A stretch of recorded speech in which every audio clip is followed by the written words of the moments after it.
हर धर्म में जन्म से लेकर मृत्यु तक कई संस्कार और कार्य किए जाते हैं। सनातन धर्म के अनुसार हमारी भारतीय संस्कृति में मनुष्य के जन्म से लेकर मृत्यु तक 16 संस्कार किए जाते हैं, जिनमें से हर संस्कार का एक निश्चित समय होता है। कुछ संस्कार जन्म से पहले पूरे किए जाते हैं, जिनमें से एक गर्भ संस्कार भी है, जिसका मतलब होता है कि गर्भ के दौरान ही बच्चों को संस्कार प्रदान करना। गर्भावस्था के दौरान कुछ बातों का ध्यान रखने पर पैदा होने वाली संतान गुणी और संस्कारी होती है। कुछ खास उपाय गर्भवती महिलाओं के लिए भागवत पुराण और शास्त्रों में वर्णित हैं, जिनमें से कई कथाएं हैं जो हमें सुनने को मिलती हैं। इन कथाओं को सुनने से क्या फायदे होते हैं, क्यों इन कथाओं को सुनना चाहिए, आज हम इसी बारे में बात करेंगे। नमस्कार, एक बार फिर मेरे चैनल में आपका स्वागत है।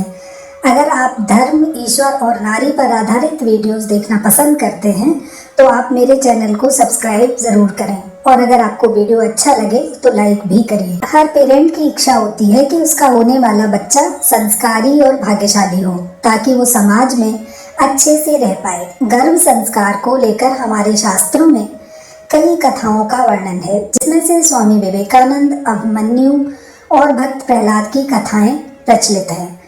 प्रहलाद की कथा के बारे में कहा जाता है कि उसका जन्म राक्षस परिवार में हुआ था और उसकी मां कयाधु भगवान विष्णु की बहुत बड़ी भक्त थी। गर्भावस्था के दौरान वो भगवान विष्णु की पूजा आराधना, उनका ध्यान करती थी, जिसकी वजह से प्रहलाद में भी वो सब गुण थे, यानी कि वो गर्भ से ही विष्णु के भक्त बन गए थे। राक्षसों में जन्म लेने के बाद भी प्रहलाद बहुत ही ज्ञानी और संस्कारी थे। इससे पता चलता है कि गर्भावस्था के दौरान जो भी महिलाएं सोचती हैं, करती हैं, उन सब का असर बच्चों पर पड़ता है। ऐसे ही एक कथा अभिमन्यु की है, इसका वर्णन भगवत गीता में मिलता है। महाभारत युद्ध के दौरान आचार्य द्रोण ने पांडवों का वध करने के लिए चक्रव्यूह की रचना की और अर्जुन को युद्ध भूमि से बहुत दूर भेज दिया, क्योंकि चक्रव्यूह का रहस्य अर्जुन जानते थे, ताकि वो वापस ना आ सके। इसकी वजह से सभी पांडव बहुत परेशान हो गए। तभी अभिमन्यु ने खड़े होकर उनसे कहा कि वो चक्रव्यूह का भेदन तो जानते हैं, लेकिन उससे बाहर निकलने का रास्ता वो नहीं जानते हैं। तब युधिष्ठिर के पूछने पर अभिमन्यु ने बताया कि जब मैं माँ के गर्भ में था, तब एक बार पिताजी ने माँ को चक्रव्यूह के बारे में बताया था। मैंने उनसे भेदने की कला तो सीखी थी, लेकिन उसके बाद माँ सो गई थी, इसीलिए मैं चक्रव्यूह से बाहर निकलने की कला नहीं सीख पाया।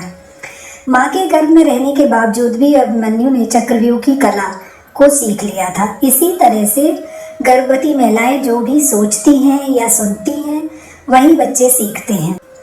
इसी तरह से एक कथा स्वामी विवेकानंद के बारे में भी सुनाई जाती है कि स्वामी विवेकानंद के गर्भधारण के दौरान उनकी माँ भुवनेश्वरी देवी ध्यान, योग आदि क्रियाएं किया करती थी, जिसकी वजह से स्वामी विवेकानंद भी जन्म से ही ध्यान और योग विद्या में रुचि रखते थे।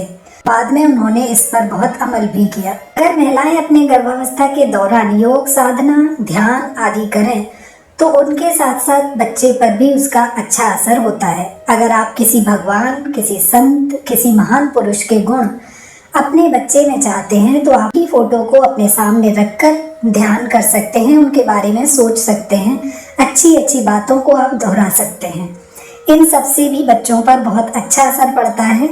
इसके अलावा गर्भावस्था के दौरान कई मंत्र और श्लोक भी भागवत गीता, पुराणों और शास्त्रों में मिलते हैं, जैसे गायत्री मंत्र, रक्षा मंत्र, विष्णु मंत्र।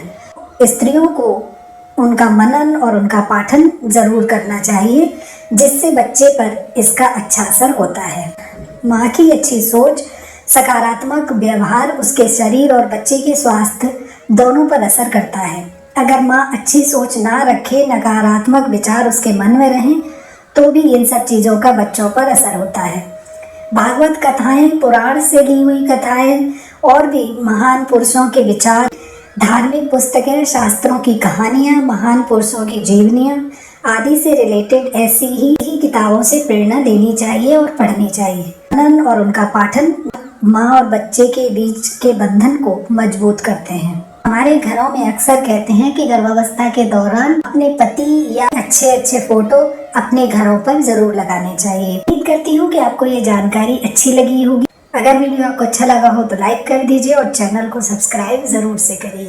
Thank you so much.